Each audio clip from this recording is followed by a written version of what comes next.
Taste the Daily. Tirupattur மாவட்டம் கொத்தூர் பகுதியில் அரசு நிதி உதவி பெறும் பள்ளியில் உள்ள மூடப்பட்ட கிணற்றில் மாணவன் சடலமாக மீட்கப்பட்ட சம்பவம் அப்பகுதியில் பெரும் அதிர்ச்சி ஏற்படுத்தியிருக்கிறது.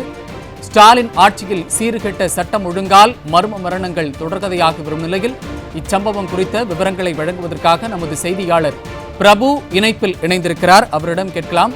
பிரபு, வணக்கம். உயிரிழந்த மாணவர் யார்? காவல்துறையின் விசாரணை நிலை எந்த நிலையில் இருக்கிறது? கூடுதல் விவரங்கள்.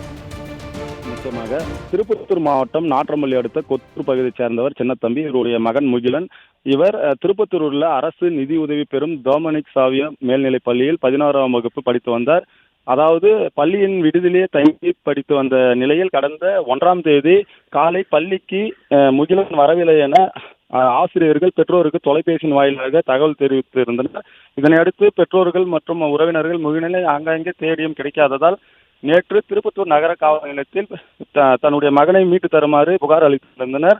இதனையடுத்து திருப்பத்தூர் மாவட்ட கண்காணிப்பாளர் ஷியாமளாதேவி உத்தரவின் பேரில் 2 தனிப்படைகள் அமைத்து தீவிரமாக தேடி வந்த நிலையில் இன்று காலை பள்ளியின் வளாகத்தில் உள்ள அதாவது கம்பியால் மூடப்பட்டுள்ள கிணற்றில் பள்ளி மாணவன் முகிலன் சடலமாக மிதந்துள்ளார். இதனை சொல்லி அதிர்ச்சி அடைந்த அவருடைய பெற்றோர்கள் தகவல் தெரிவித்தின் பேரில் போலீசார் அதாவது பள்ளியின் மாணவனின் உடலை மீட்டு திருப்பத்தூர் அரசு மருத்துவமனையில் பிரேத பரிசோதனைக்காக அனுப்பி வைத்தனர். அதாவது பள்ளி மாணவன் இரும்பு கம்பியால் மூடப்பட்ட நிலையில் எப்படி தற்கொலை செய்து கொண்டாரா இல்லது அடித்து கொலை செய்யப்பட்டாரா என பள்ளி அதாவது முகிலனுடன் படித்த பள்ளி மாணவர்களிடமும் ஆசிரியரிடம் தனித்தனியாக போலீசார் தீவிர விசாரணை செய்து வருகின்றனர். இதனால் அப்பகுதியில் பெரும் பரபரப்பு காணப்பட்டு வருகிறது. சார்,